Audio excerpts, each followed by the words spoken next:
যাই হোক, বলতেছিলাম মাহে রমজান সম্পর্কেও দু চারটা কথা আলোচনা করব।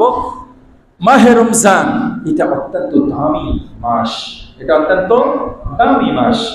বলে দামি মাস আসার অনেক আগে থেকেই আল্লাহ পাক রব্বুল আলামিন তার প্রিয় হাবিবের দ্বারা নিজের কাছে দোয়া চাওয়ায় নিয়েছেন। সুবহানাল্লাহ। আল্লাহর নবী কি নিজের পক্ষ থেকে কিছু করেছেন? না, সব তো আল্লাহ তাআলার নির্দেশেই করেছেন।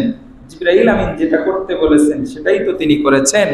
বলে আল্লাহর নবী রজব মাস থেকেই দোয়া করা শুরু করেছেন, আল্লাহুম্মা বারিক লানা ফি রজব ওয়া শাবান ওয়াবাল্লিগনা রমাজান। অনেকেই তো আমরা এই দোয়া পড়েছি, কি বলেন, পড়ি নাই? কমপক্ষে যারা এখানে জমা পড়েন কয়েকবার তো মুখ দিয়ে আমরা একসাথে পড়ছি, ঠিক আছে তো? হ্যাঁ, আয় আল্লাহ, মাহে রজব এবং মাহে শাবানে আমাদেরকে ভরপুর বরকত দিয়ে দেন, মাহে রমজান পর্যন্ত হায়াতটাকে দীর্ঘায়িত করে দেন। সুবহানাল্লাহ। এখনো আমরা জানি না মাহে রমজানের মতো বরকতপূর্ণ মাস আমরা পাবো কিনা। কি বলেন, গ্যারান্টি আছে? না।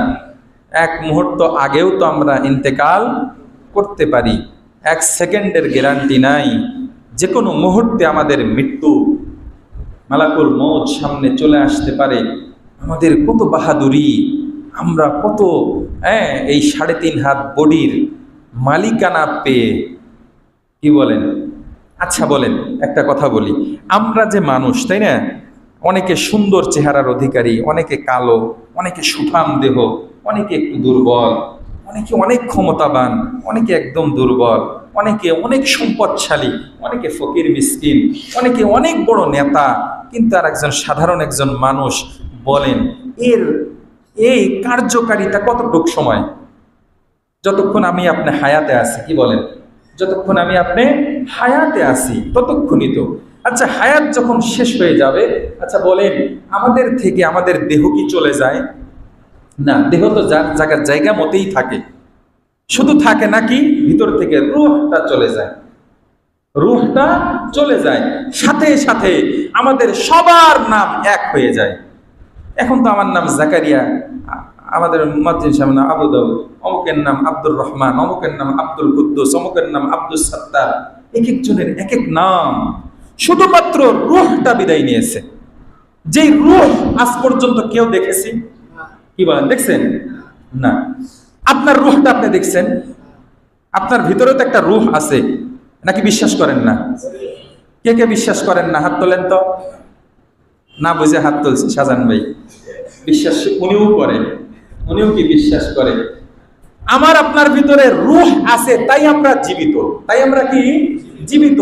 এক একজনের এক এক নাম, কিন্তু রূহটা চলে যাওয়ার সাথে সাথে সবার এক নাম, সেটা কি? লাশ। সেটা কি? লাশ। আচ্ছা, আমাদের ভিন্ন ভিন্ন নাম যতক্ষণ থাকলো, আমাদের ভিতরে একটা জিনিস আছে, সেটা হলো রূহ।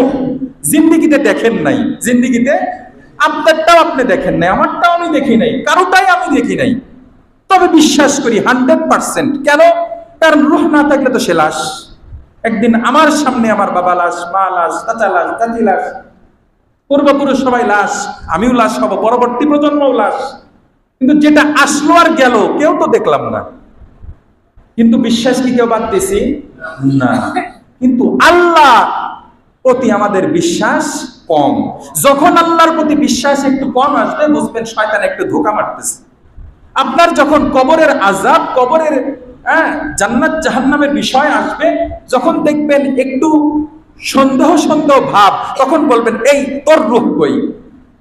তোর রূহের ব্যাপারে যে জবাব, তোর রূহ জানছিস রাসূলের মাধ্যমে, কোরআন হাদিসের মাধ্যমে, আলেম ওলামার মাধ্যমে, যে আমাদের ভিতরে রূহ আছে, বলে তাদের মাধ্যমেই তো আমরা জেনেছি জান্নাত আছে, জাহান্নাম আছে, কবরের আযাব সত্য, সবকিছু তো ওই ওয়েতেই জানছি।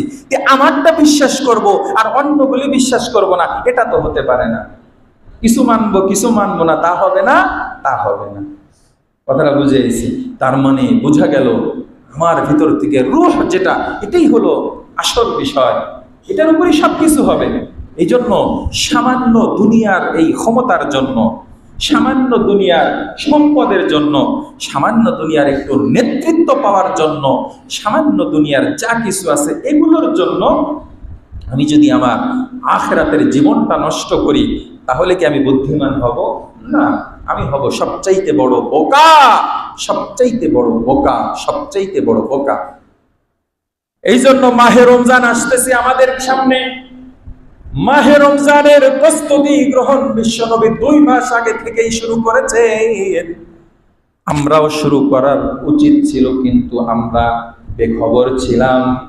আপনাদেরকে অনুরোধ করে বলি, সামনে যে কয়টা দিন আছে মনে মনে ফিকির করব, আমি একটু ভালো মন্দ একটু খাবো, শরীরটাকে একটু সুস্থ রাখার চেষ্টা করব, যেন মাহে রমজানের ইবাদত করতে আমার কোনো সমস্যা না হয়।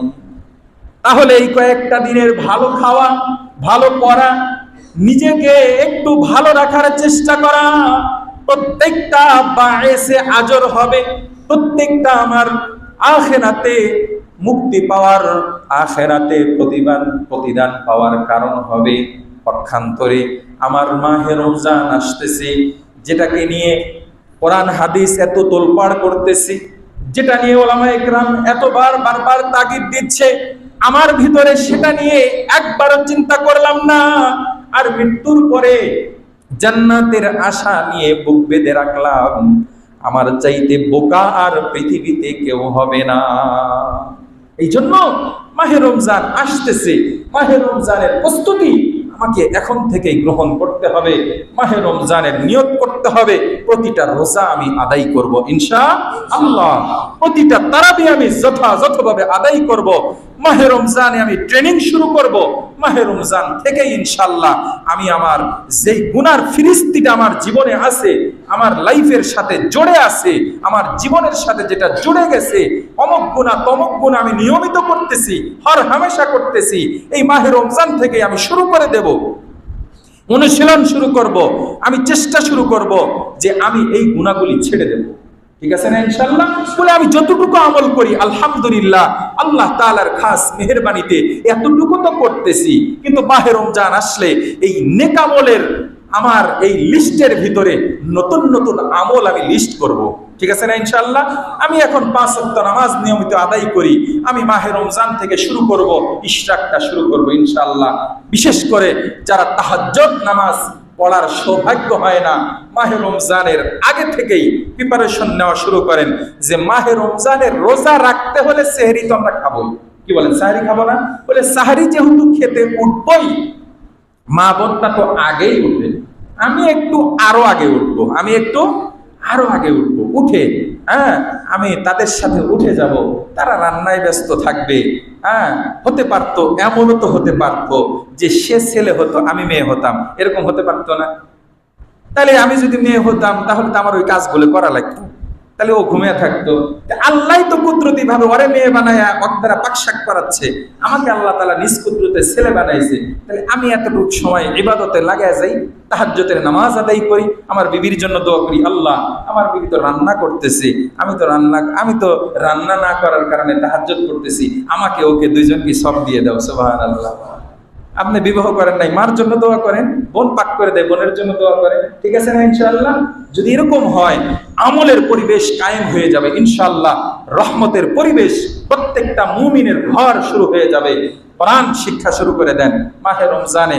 যাদের কোরআনটা অশুদ্ধ আছে, কিছু সময় বের করে কোরআনটা শুদ্ধ করে নেন। যারা শিখতে পারেন নাই, কোরআনটাকে সহি শুদ্ধভাবে শিখে নেন। ঠিক আছে না ইনশাআল্লাহ? মোট কথা মাহে রমজানটাকে আমলের বানানোর চেষ্টা করেন। রাজি আছেন ইনশাআল্লাহ? আল্লাহ পাক আমাদের সবাইকে যতগুলি কথা আলোচনা করলাম, ইহার উপরে আমাকে সহ আপনাদের সবাইকে আমল করে দুনিয়া জাহানের কামিয়াবি অর্জনের তৌফিক দান করেন। আল্লাহুম্মা আমিন। ওয়া আখিরু দাওয়ানা আলহামদুলিল্লাহি রাব্বিল আলামিন।